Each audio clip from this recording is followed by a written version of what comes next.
And just like that, they buy it. They eat it up. You pander to them, you thank them. I mean, really, people, I thought you were a little bit smarter than that. I mean, it's just so easy to say the name of the city. You cheer. Hey, Stephanie, you cheer. I mean, just come on. Welcome to the A Show.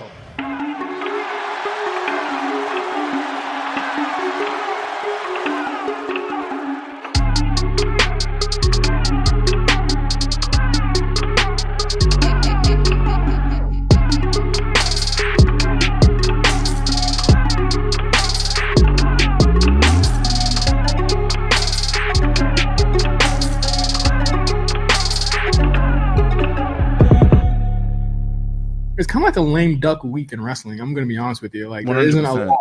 It's all preparing for next week. Just the general energy of Raw and SmackDown kind of felt like, when what I had the explanation last night, I was going to tweet it, and then I said I'd save it for the show. When you're about to move, but you still have to kind of like live there for 3 days.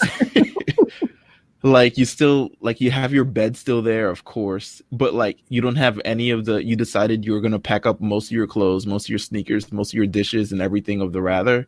And now you're kind of just like living out of like whatever, because you're living off of like you're sitting on boxes and or eating Chinese food until you decide to move. That's how this week kind of felt in wrestling. Yeah, it definitely did. All eyes are on the NXT show on Wednesday, which we'll shortly talk about here.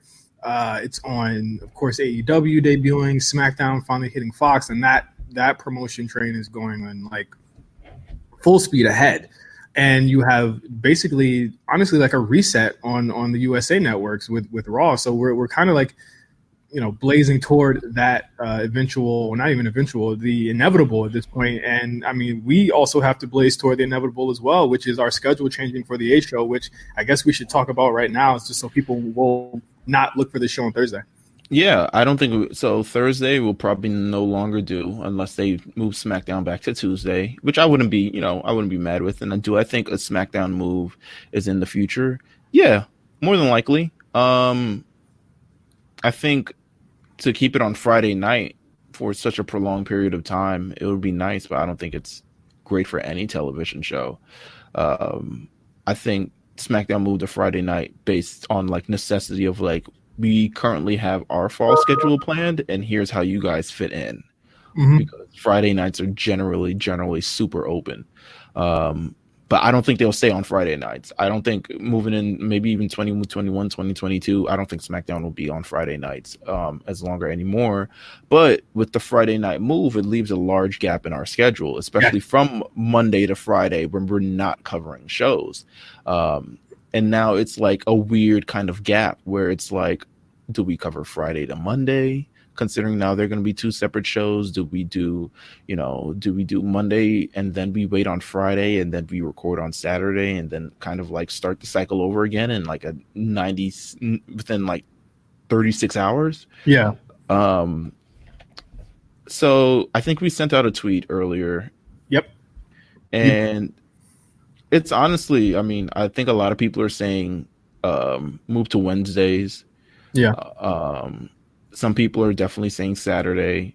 We've taken it all into account, especially considering our own personal schedules and also what we think is best for the show. And I think for a trial basis, we should try the Wednesday thing first. Yeah, it frees up. Like we record on Tuesdays and then we can release it on Wednesday. Yeah, it frees up our Thursdays. It frees up our Fridays, weekends. I much rather do this beginning of the week than end of the week. Right, 100%. And granted, there's going to be a huge news cycle towards the end of the week. I mean, you have Raw, you have SmackDown, you have everything that happened in between, but you really don't even get like. But the turnaround for that, especially if there's a pay-per-view, it's kind of very, very short, which is what I was always worried about. And considering they do plan on making SmackDown and Raw two separate shows, I don't know how long that'll last, even though I guess Fox doesn't want people who's on USA on their network. and vice versa. But I don't know how long that'll last because WWE at the same time is like, listen, if one ratings is going down for one show, they're pulling somebody from one show. Oh yeah, yeah, Roman will be visiting. Yeah, so it's like it's an interesting prospect, but I'll say that speaking of this entire 2 shows thing, we talked about it actually a couple probably about a week or so ago for the draft, because the draft is going to be a pretty major thing. I'm not actually sure how they're going to do this. Do you have any idea how they're going to actually do this? Well, here's what's funny about this draft. It was brought up offhand by Todd Phillips on SmackDown this week. Mm-hmm. Like during what match was it during? It was like during the tag match, I think, with the New Day. It was brought up just like whatever, like, oh yeah, it's going to be in 2 weeks. What's going to happen? Never talked about again. There's been no advertisement for it at all. The only thing we know about NXT is that they're not going to be eligible in this draft, and that it's going to start on SmackDown and end on Raw, which is backwards from what we usually do. But it kind of works out for our schedule, quite honestly. Absolutely. Wait, is that how it's going? Yeah, it starts on SmackDown on the 11th. On the 11th, yes, it starts on SmackDown. And then did not even realize it. It ends on Raw. It works. It works for us because we'll have released on Wednesday, and then we'll be able to talk about all of the picks on that Tuesday. Well, do you still want to do the draft special then? I don't even see what's the point anymore. You still want to do the draft special? We were originally going to do a draft special one on, we do SmackDown and then we do Raw in 2 separate episodes. But I feel like now we should just consume it into one giant episode at this point. It should be one show, and then we should do a draft rating like we usually do.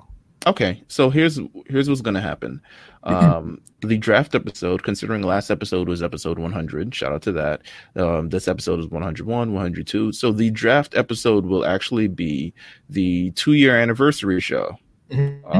Now that, so we'll do a whole, we'll have parties, we'll have cake, we'll have all these other separate things. It's all the anxiety is just rushing back of what we're gonna do for this show. But it'll be our 2-year anniversary since Raw was under siege, and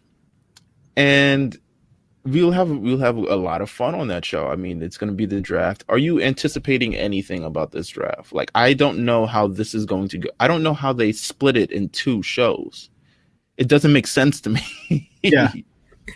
This needs to be, unless it's a shakeup. Again, if NXT isn't a part of it, I don't know what they're going to do, because we're fully expecting NXT people to get called up. Now they can't. So like Shayna Baszler, it doesn't look like she's going to go up, even though we thought a couple weeks ago that she's a shoe-in. But I mean, she's always a freaking shoe-in. So it's like, whatever. But I would expect this is basically a shakeup. No one's going to be drafted up, but they could always change the rules here. I expect a lot of people to move. Like, I think Ricochet might stay, but I'm pretty sure Roman might be going back to Raw. So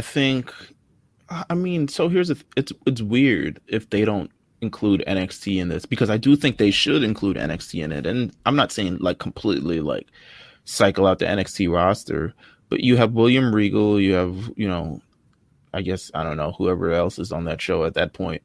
And you kind of just say like, okay, they're going to be 4 eligible people that can be drafted from NXT. And in return, we'll get 2 people or 4 people. But also we expected, or we've been hearing that main roster people will be going back down. Yeah.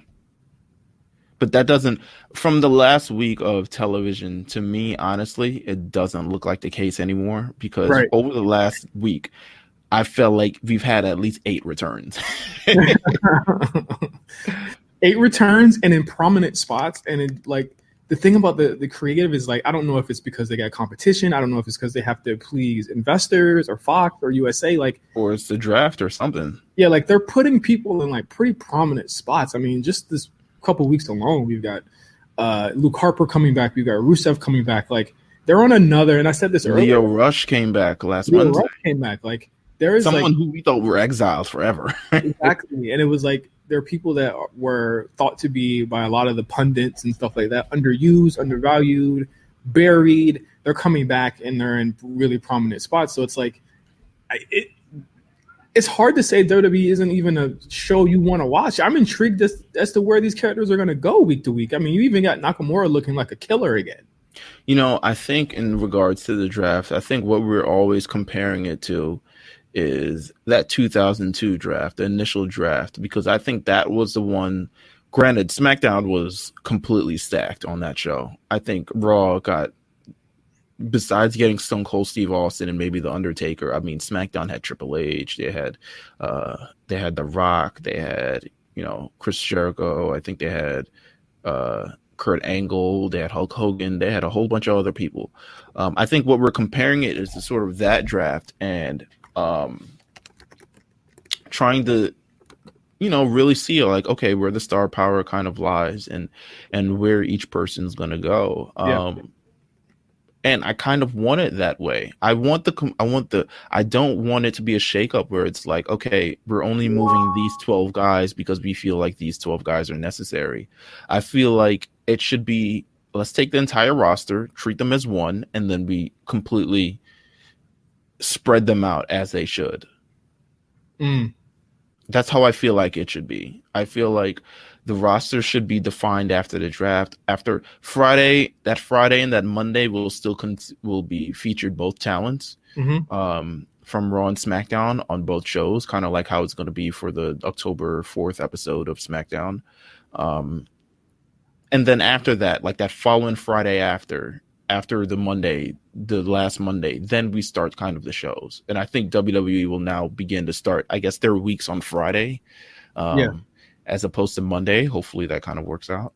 Well, it's so weird because they got to go right back, establish this roster before Hell in a Cell, then have... No. It's after Hell in a Cell, isn't it? I mean, after Hell in a Cell, and then establish this roster to a point where there has to be some type of loyalty there before Survivor Series, which I have no clue where they're going with that.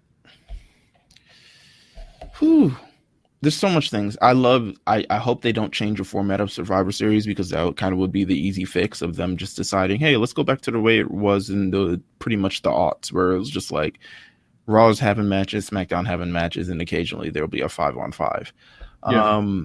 I really like the idea of the All-Star Game being Survivor Series, because it makes Survivor Series an attraction that we haven't really had ever in professional wrestling. And considering you have both brands and kind of doing it, I hope they kind of continue that. It also seems to be like a nice little like beginning path, like preliminary path forward to WrestleMania. But yeah, there's a lot of questions up in the air with this draft. They really haven't really set the rules. Like, and then 205 Live, I think we got some news on 205 Live that 205 Live will be moving to Fridays. Yeah, it'll be moving to Friday at 10 p.m. We just found out today, actually, NXT UK will be on Thursdays. So you have pretty much a whole week of wrestling now. Like you have Monday you got Raw. Tuesday you now have Impact, which will be coming back at the end of October. I mean, those boys know how to run, don't they? Yeah, they will never die, bro. Like, it is legit. They are like fucking Michael Myers. I love how on any network they are on, they're just like, oh, SmackDown's moving to a new time slot. We have to move our show entirely to a new day. And they don't even hesitate. There's no major announcement. There's no major shakeup. It's just like, no, Impacts will be on Tuesday now. You know the reason why. But it's a good day. It's a good day. Monday. Wednesday, you got NXT and AEW. Dynamite. Thursday, NXT UK and Beyond, which is like, I think, all online. Then Friday you have SmackDown. Saturday, New Japan, if whenever they come back, and then Sundays realistically pay-per-views, and Saturdays realistically will be AEW pay-per-view days. So it's a whole week of wrestling. I'm sure I'm not watching all of it. I'm just not even gonna. I'm not gonna act like I am. Like I'll watch it. I hope AEW's on some sort of a on-demand service after it airs. And not just watchwrestling.com. But, we'll see how this goes. It's kind of a weird, we're kind of in a weird space right now.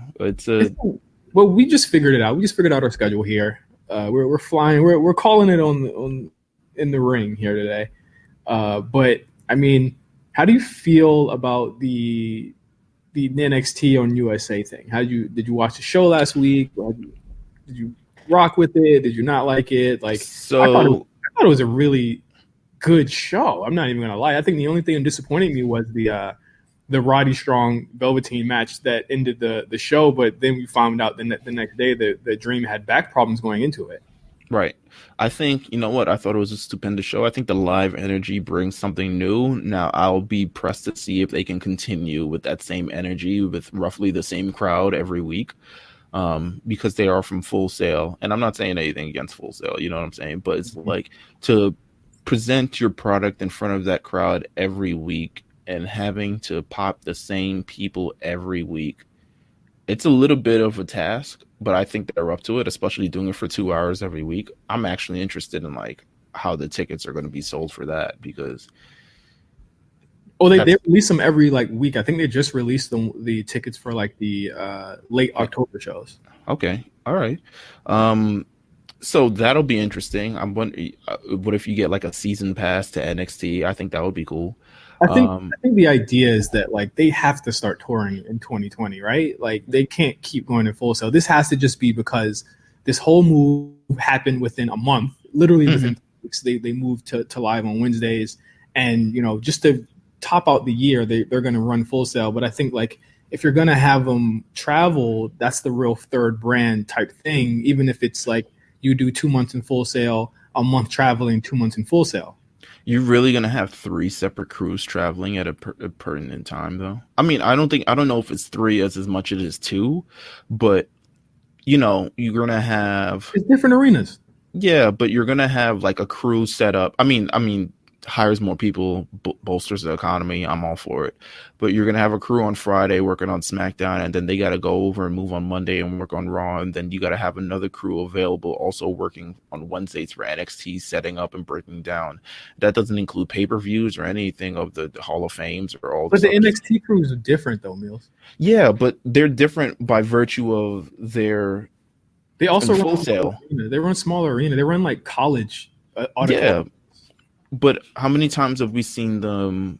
Like they've done a handful of times, maybe out of the things, and it was at the Florida Bowl and all this stuff. I'm just interested in how the semantics for this kind of work. Like I could see them traveling. Don't get me wrong, and I guess the idea is for them to travel because it's WWE. Like they'll figure it out. Like what am I complaining about?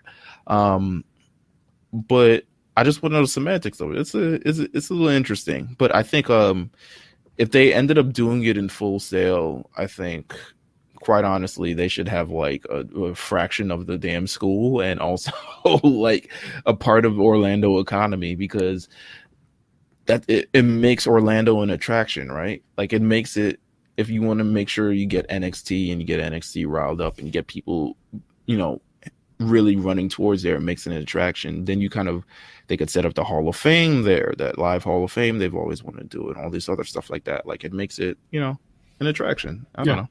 Yeah, I mean it's pretty cool. I want to go to an NXT show, but I have to go to Orlando.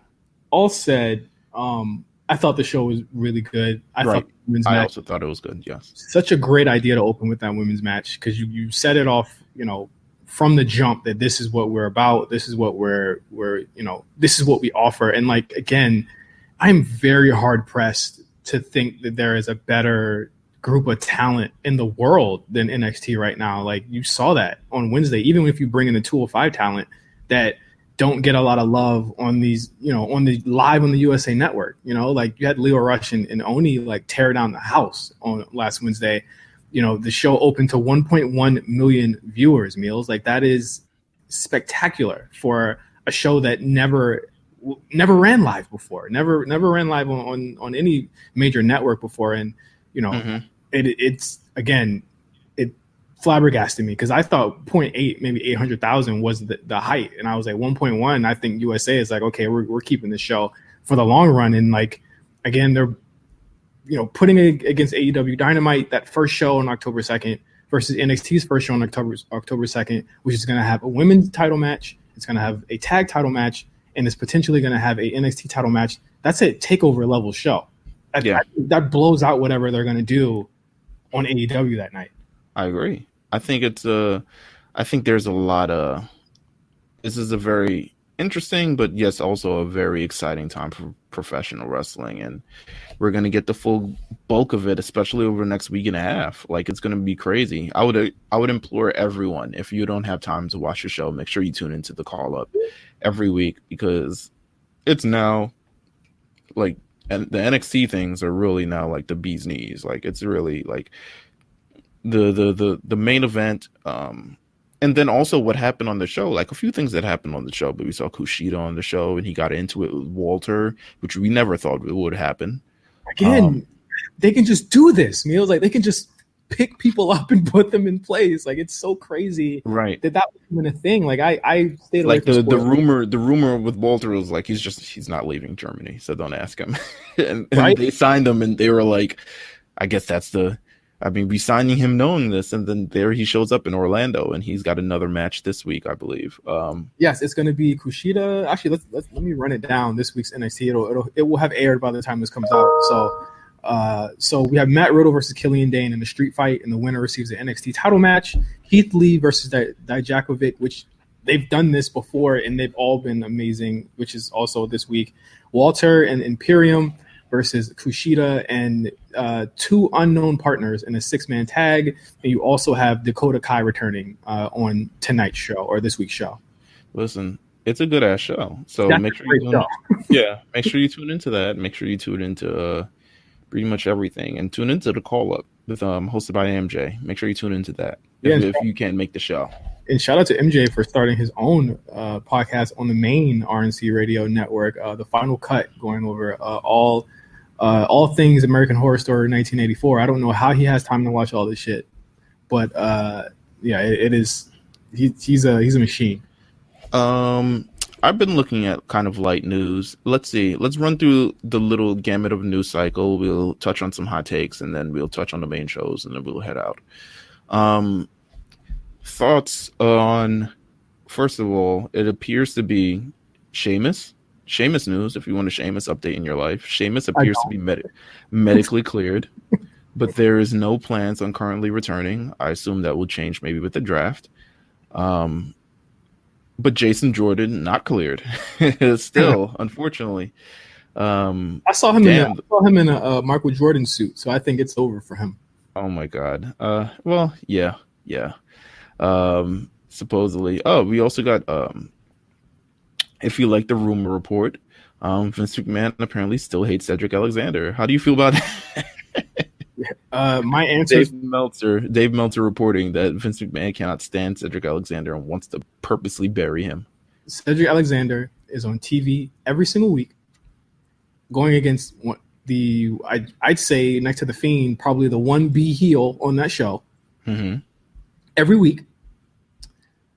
And then on Monday, on the season premiere of Raw, the biggest show of the year for them. Oh. What the hell? Is that the big Wale? Is that the big homie Wale? Nah, it's the big homie mom. I had to decline her for the A show real quick. Where was I? Oh, I was saying he has a match on the season premiere of Raw, the biggest show of the year for them, or the biggest show of the fall for them, against AJ Styles for the United States Championship. Come on now. Is this burial? You want to know what burial is? Him not being on TV or being what EC3 or what happened to EC3 this Monday. EC3, I don't know what's the status on EC3. Like is he just? I'd imagine he's got a couple years left. Yeah. You know what? It never comes when you want to, but it eventually comes. I say stick it out at EC3. Unfortunately, I'm sure he's going through periods of just like, yo, this is the same crap. Like I really picked myself up, went to TNA, improved my profile. They picked me back up back into WWE, and it's like I never left. He had a lot of stops and starts. I think he had a really big concussion thing that happened on NXT after that dream match. Yeah, but that doesn't affect like the talent that he has. It's like obviously I feel like he's generally a talented person who rises to the occasion when presented with an opportunity, and I feel like they haven't really capitalized on that. They haven't even attempted to capitalize on it, quite honestly. Even how he was written out of NXT, he was just beaten up by the Undisputed Era. He was injured. Yeah, but it's like I feel like maybe this draft will be nice to EC3. Who knows? Maybe you'll get a Bobby Roode-esque tag team partner or something. I think Bishop would love EC3 on SmackDown. Honestly, yeah, maybe. I think we'd love him. Um, But yeah, Cedric Alexander not buried. I think that, of course, and I kind of intimated this before, that are they trying to play him as like a Mikey Whipwreck underdog type character that is constantly getting beat but keeps coming back and trying. And I think if you want to really feel a good moment on Raw, I think you would naturally have him win the title there, and I think that would be dope. I think AJ is more than up to do that, and I don't think it would hurt him if he did lose to Cedric Alexander, who by all means, when all these people leave and go to SmackDown, which I'm pretty sure SmackDown is going to raid Raw come 2 weeks from now, he would be a great person to be on that upper mid-card scene. He can go.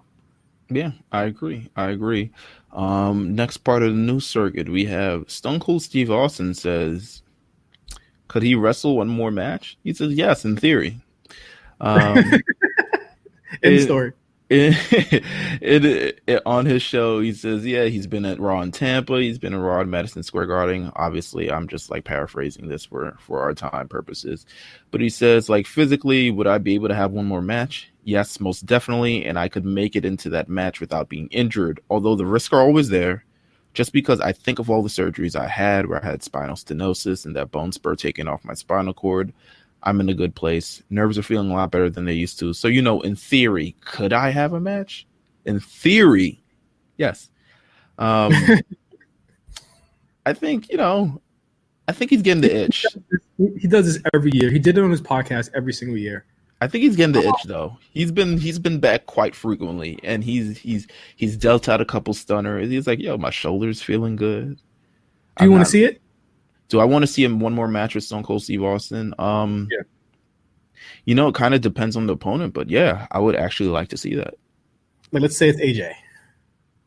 AJ would be weird, but I wouldn't be against it. I feel like AJ would only open it to one more match against somebody else. I don't feel like AJ's the last stop.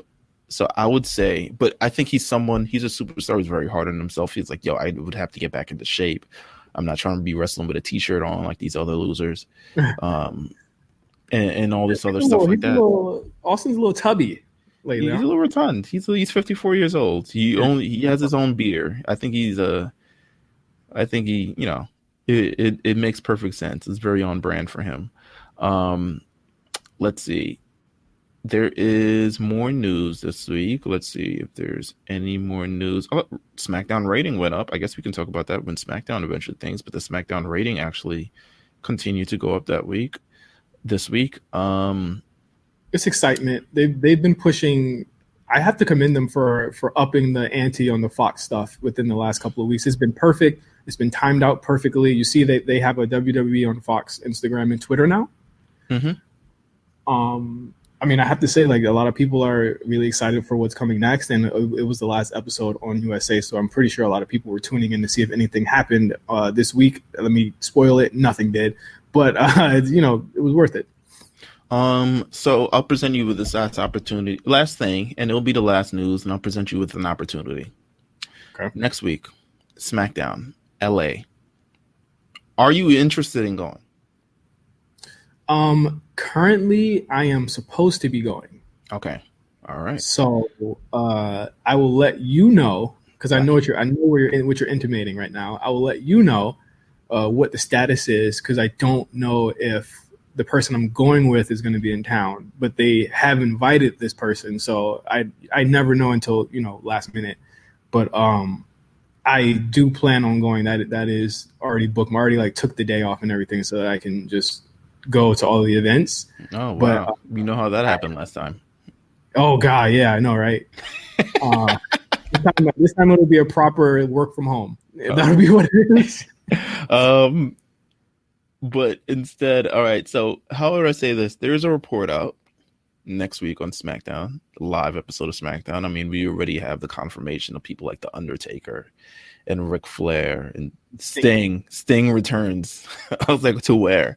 There is a little rumor. There's a little tidbit. I'm not sure how real it is. I'm going to only say this allegedly.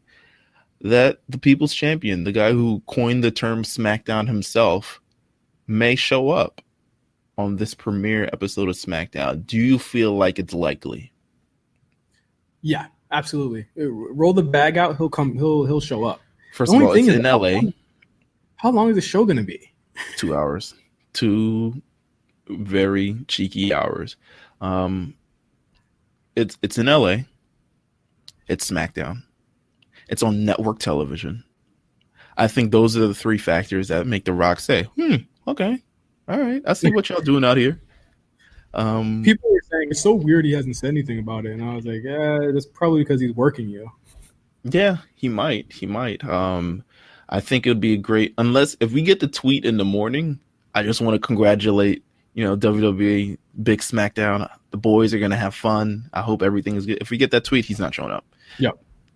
Yeah, so make sure you stay tuned to his Twitter. If we get the tweet that, listen, he's just proud of the boys and he's glad in the opportunities he'll make, and he'll do a nice little story, maybe show a little picture of the first SmackDown of him getting kicked in the face by Shawn Michaels, something like that.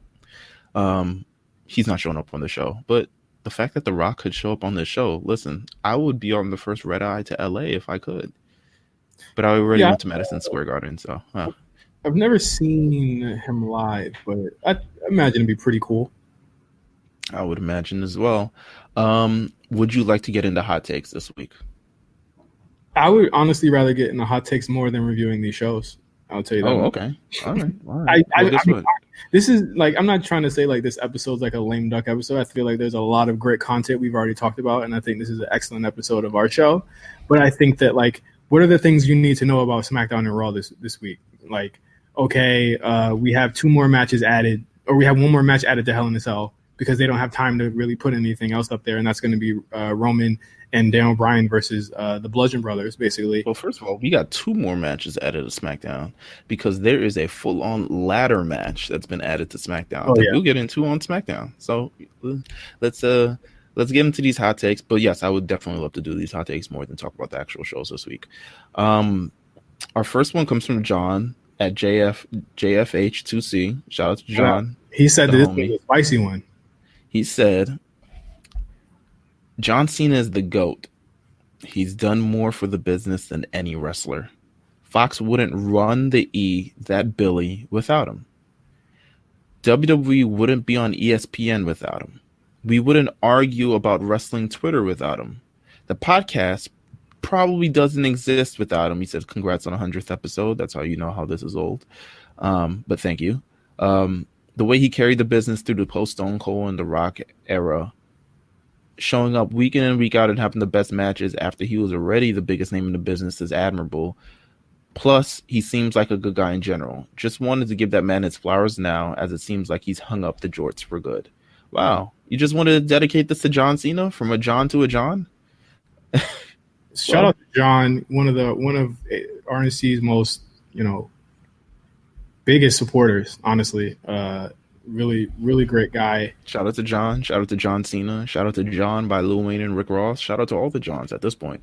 I think, honestly, he's got a point as far as internet wrestling discourse goes, because I think a lot of, what we do today, without Punk and Cena, we wouldn't have it. I mean, that's where a lot of this discourse started, where it's like 2005, it was like, okay, we got to turn on Cena now. Yeah, that's the kind of peak Smart era, right? Like it's like in its genesis, but it's also at its probably its most. You know what? I might not say most rabid, because I think it's way more rabid now with social media and Twitters. But if you look on the forums and stuff like that, you talk about John Cena, you talk about the 5 moves of doom, him beating people, him can't wrestling, him, all these other stuff like that. You get into, also had Triple H backstage powers, all that other stuff.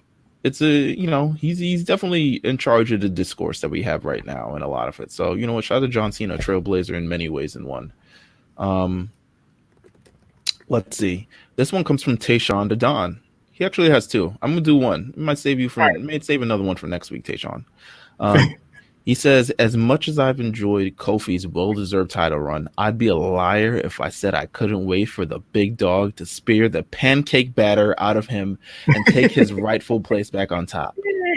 as much crap as people give Roman over the years, he is the guy. He has that big fight feel to him. And honestly, he's criminally underrated in the ring. Kofi, it's been real, but I ain't trying to see my WWE champion twerking and flinging pancakes on primetime TV this week.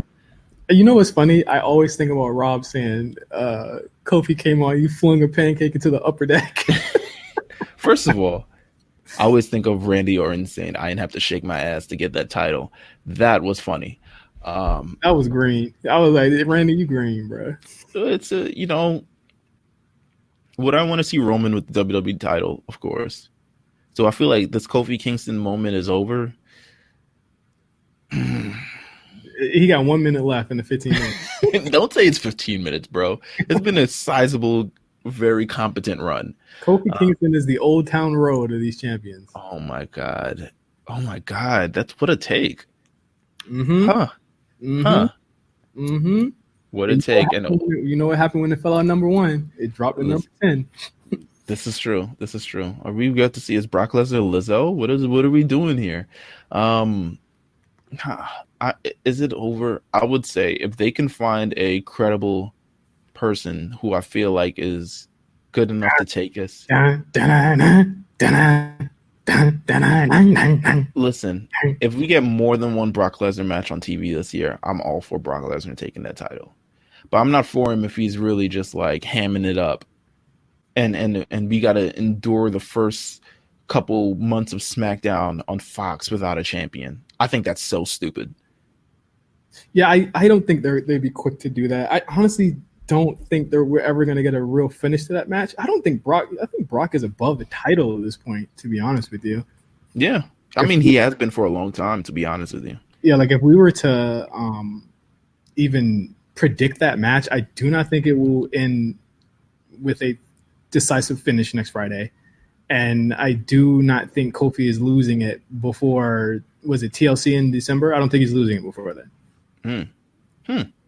I think he'll lose it at the top of, like, at the end of the year. Yeah, I think so too. I think end of the year is usually when they like to shake things up and switch the titles up. But yeah, Tayshaun, man, listen, October 4th is going to be a big day, and it's going to be Judgment Day for Kofi Kingston because this is by far blows out any other. Meelz is shaking in his boots right now. I'm shaking. I'm 100% shaking. Next one. This one comes from Wrath Trollins. It says, with the exception of Mania and not counting Elimination Chamber and Fast Lanes, I hate when things start like that because now you're ignoring like things that actually happen. The pay-per-view Universal title matches this year have smoked the pay-per-view WWE title matches this year. Wait, say that again? He says the pay-per-view Universal title matches this year have smoked the WWE title matches. So he says in terms of match quality, the Universal title matches have been much better than the WWE title matches. Here's why I say I don't agree. Because he counted out, he says with the exception of 3. Oh, yeah. But I can't say it has because the Universal title matches have not been like consistently spectacular. They've been like Baron Corbin. Yeah, or Brock Lesnar, or it was either Brock and Seth. Don't get me wrong, Brock and Seth at SummerSlam, fantastic match. Even the mixed tag match, also a good match. The match with AJ Styles, very quiet, yet still very good match. Yeah. But when you talk about the run that Daniel Bryan had at the top of the year, you talk about the Elimination Chamber. I thought that was a great story that was told. Even the triple threat with, I think it was Kevin Owens. But there was a clear cutoff, though. Yeah, I mean, you're saying when Kofi won. Yeah, there was. Oh wow. Okay. All right. Sure. Whatever. I mean, listen, I don't dislike. Of course, I know you don't. I don't dislike Kofi's run. I just have. The matches have done nothing for me, Meelz, and you got to keep it 100. Like the only matches that have been like really good are the Seth, AJ, and Bryan matches that he had. Yeah. I mean, you said it yourself. Like, why Dolph Ziggler for 3 months? Why Samoa Joe for 2 months? Randy Orton one was. It's not my fault the opponents have been trash. AJ Styles had also a very questionable shaky reign because of various opponents that have not lived up to the exact hype. His heel run with the belt was better than his face run with the belt. Oh, yeah. And he had a much longer face run, or at least it seemed very, very much longer. No, the face run was a year. The one where he was a heel lasted from what, like October to May, or not May, March or something like that? No. It was one reign. He switched at some point through when Shinsuke Nakamura kicked him in the nuts. Yeah. You're right. Let's see. One more. I'm gonna gate this one. He says, not a hot take, but just a prediction. The Paul Heyman driven Raw will be. This is from Busby, by the way. So I just want to shout out to Busby. What's up, Busby? Not a real hot take, just a prediction. The Paul Heyman driven Raw will be creatively better than the Eric Bischoff driven Raw. It's too early to tell. It's way too early to tell. I don't think SmackDown's been terrible with Eric being there. I think, with the exception of how that whodunit, that whodunit turned out. I need to see another major storyline on SmackDown. I really do. I need to see another one that kind of like, because I think Eric Bischoff is in the business of like telling these stories and telling these, like, he's worked a lot in TV, so he wants a lot of the dramatics that come with it and all these other things like that. Even if you look at some old, not like old WCW stuff, but like some like WCW 1996 through like 2000 stuff, it always like, I mean, a lot of it's crap, but it's always like, who done it, who's this that. It's just all about the intrigue and the story and carrying it every week. I'm interested to see what he does. Paul Heyman, I think he paints with a different stroke, and I think it's a lot more let's see how much we can toe the line, and also let's take these individual people and make them and enhance the best parts about them. Yeah, I will say, whereas SmackDown had us excited for 2 weeks about giving Buddy a credible run and then had him disappear for the last 3, Heyman and the team, remember these writing teams got shaken up, by the way, but Heyman's team has shown a dedication to not only Cedric Alexander, but also Ricochet, also the Bray Wyatt character, and they, even the Viking Raiders, who, even though they're not, they're not in any type of main storyline, they've made them look strong for the moment that they got on Raw, where they had like a really competitive 13-something minute match with the OC, which I thought that match was banging. And I think that these guys are getting over on the Raw show. SmackDown, I don't know. I think, like, honestly, it's going to be really weird in 5 or 6 months when we say, wow, Raw feels more like SmackDown in the 2016 era than SmackDown. Like, SmackDown feels like Raw right now. Yeah. You know what? I think, I don't know. I'm just really interested in seeing what they do. SmackDown on Fox. I'm really kind of like where they go, especially with a true roster, true not moving back and forth, no wild cards, no anything. Like, well, here's what I want to know. Are they going to split up the 4 horsewomen? Because, I mean, Hell in a Cell is like the moment where, like, if you're going to do the belt swap, you got to have either Sasha win it and Becky move on, or Bayley lose it and Bayley move on. You know what I'm saying? Like, someone has to swap here. Yeah, someone's losing the belt. Because then you run the risk of putting it right back on Charlotte. You know what? Let's save that for next week when we do our prediction show. It'll be after the October 4th show. So you'll probably go. Actually, no. Next week. Should we wait next week until after the Friday SmackDown? No, we should. Like I told you, because I mean, like, next week it's a go home show. Yeah, but we only have one show to recap. Because then if we don't have, like, this show will not come out next week. If we're gonna wait for SmackDown, it won't come out on Thursday. I mean, maybe it doesn't come out next week. Or we do like a little special bonus episode for people. I don't know. We'll figure it out. If you guys want something next week around this time, talking about Raw or talking about anything in particular, just let us know. Yeah, maybe we'll get into some fun stuff. We can literally only talk about one show, and we could still technically give predictions on what we have from Hell in a Cell if that's what you guys want. But if you guys want us to do like our quick reactions from SmackDown on October 4th on that Saturday, that's also very possible. We could put that out literally like on that day. Yeah, we can do that as well. Let's see. Let's get into the shows this week. Monday Night Raw, Friday, Thursday. Oh God, Tuesday Night SmackDown. Ugh, how did that sound? I'll be honest with you. Had both of these shows on background. I did watch. I'm going to be honest. I cut off SmackDown shortly before the final segment because I'm just tired of Kevin Owens and Shane McMahon, and I didn't need to see the Kabuki Warriors squash They didn't squash them. I didn't need to see it. Listen, don't let the Asuka fans come after you, man. They've been rabid. They've been hounding Chris Novak down like crazy. Shout out Chris. They hit my Instagram DMs. I don't really care. Like, I feel bad for Chris because I think he does get the notifications. I never see the notifications when they hit me up at all. Of course. Like, my phone doesn't buzz them. You know why? Because I clip my account to verified only. Listen, the verified life. I can only imagine. But here's my running thoughts on both shows. Raw, strong show. I thought the 5-way was really good for rehabbing Ray after the past 2 months. I thought I want to talk. We don't have time. We're kind of running out of time here, but I do want to talk about the Sasha heel turn. Sasha heel turn. The Sasha, her heel character right now. Okay, let's go. I'm not feeling it. I don't think the promos are there. I don't think the actual like Twitter stuff is working for me. No, I think the Twitter stuff is actually worse than the butterfly stuff from a couple of months ago. Like, I think that she it doesn't feel natural. It doesn't feel like that's like really who she is. Yeah, I think she needs to beat Becky up really bad. Yeah, that's what I think she needs to do. Like, to the point of like maybe Becky is questionable for Hell in a Cell. I mean, she did something at the end of Friday Night SmackDown, but I mean, everyone gets beat up like that.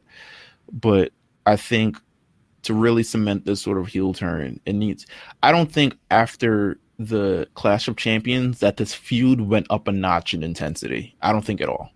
No. If anything, it went back down in intensity. Becky's bringing it. Yeah. Becky is bringing it. I will say she's seemed more into it than ever throughout the two shows. But I think that like the Sasha, it's not clicking. I think Bayley, the surprise of Bayley turning overtook the Sasha return to me in a lot of ways. Quick question. You rank the horsewomen as of right now, as of today, as of September 26th. How are you ranking the horsewomen from top to bottom? Bayley, Becky, Charlotte, Sasha right now. Wow. Sasha and Becky are going to steal the show in a week, but though, so that's going to change obviously. But those three have had a year, like a full year of just them, doing their thing, and Sasha was off for like 5 of those months. So like, I got to say, like, I think Bayley is really shown us something, honestly, with this heel turn. I think that she turning herself up to 15 and making herself more annoying. I think she's doing this way better than Sami Zayn did a couple of months ago too. I think that because of there's so much shades of gray and people are not really sure how to really take Bayley, that it's actually kind of working out. I'll say this. I'm going Becky Bayley, probably Sasha, then Charlotte. Just because I think Charlotte has generally cooled off. Like, she seems like the fourth wheel on some tricycle. But she's always positioned as a threat, so she's always kind of like she could win at any time. Yeah, but I think even with this Bayley feud, at least for the last couple months, I think they're having a match at Hell in a Cell, right? Or has that not been announced? No, Bayley's not booked yet. Oh, okay. I'm assuming they're having a match at Hell in a Cell. Yeah, it's just really been kind of like a lame duck sort of deal. One thing I do want to ask you about Raw that people had a lot of talk about. Oh God! The end of Raw, Seth Rollins screaming in terror of the Fiend showing up. I had only seen the gifs, and I was like, "Wow!" I mean, okay, let me wait. Let me, because you notice I didn't say anything about it until I actually saw it. So I was like, "Oh, he yelped for like 2 seconds and stopped." Like, they made it seem like he was screaming until the show faded to black. I think that again, they're working kind of like the reverse of the Brock Lesnar angle, where Seth is the athletic little guy that can beat big guys. But this time it's like, let's work the mental angle and show us that like he's not as tough as he thinks he is, and there's actually something he's going to have to overcome. they do this often. Like, I mean, we've seen Papa Shango matches where like the face was like shook of him. You know, it was like Right. This isn't different to me. I think that people look for any and everything to discredit Seth, which is kind of like the detriment to him that people go in so negative on him a lot. And I think, you know, some of that is because of him. But I didn't mind the segment. I think they've been doing this really fantastic job of building this program. I'm just worried about the ending to it. Like I'm like, what is the point of this if Seth loses a month after he won it back? You know, like what's the point of this? Yeah, I agree. You know what? I think in general, you know, in regards to the terrorizing screen, I think they're really focused on putting over the Fiend, right? Like the Fiend is really the focal point of the show, and they really want to make him scary like that. And I don't even think people are realizing, like, Braun Strowman was screaming out of his mind too. Yeah, like he got his ass whipped. Braun Strowman got handled by the Fiend. I think they're really concerned about making sure that Bray Wyatt looks strong, looks like a credible threat, could potentially be a credible threat post this feud if they decide to go separate ways and he doesn't win the championship feud. But also, I think generally terrorizing. Like, I think this is a match. I think Seth Rollins has faced Brock Lesnar before, and he's faced AJ Styles, and he's faced everything, but he's never faced anything like the Fiend. He's never faced anyone who's really been a threat to him, both mentally, emotionally, physically, all these other things. Before a few more things, let's see. It's because we have to go. Do SmackDown. You don't feel anything about this Kevin Owens and Shane McMahon thing, but it will lead up to a ladder match at Hell in a Cell. Yeah. And then that's it. I mean, unfortunately, we have a short week. But we'll have plenty to talk about next week. And we'll be back. If you want to, we'll be back. Continue dropping hot takes. I'll say that. We'll put the link in the episode description once more. Continue dropping hot takes. We'll be back next week with maybe 1 and or 2 episodes. Who knows? We have a lot of content that's on RNC this week. As we talked about, we have MJ hosting the Final Cut. We have a new episode of So Help Me God that dropped this week. Last week, I debuted my challenge podcast called It's a Challenge, where you can watch me and my cohort, Maggie, review the challenge every week on the RNC radio feed. Last week, he had a new episode of Late Fees as well. And we have so much more. Gosh, what else is on the beat? We had Late Fees, all that. Late Fees, all that. We got a new episode of Bound Silver, I think, coming up next week, so you have that to look forward to, and a whole bunch of things coming on the RNC Radio pipeline. We have RSPN as well. RSPN dropped this week. Make sure you check out RSPN. It's back. It's in action. The best sports podcast in the world. Sorry for this episode being so short, but yeah, we're on a strict time constriction right now. But we will be back next week. Stay tuned, stay ready, stay focused, and this is the A Show. We're out.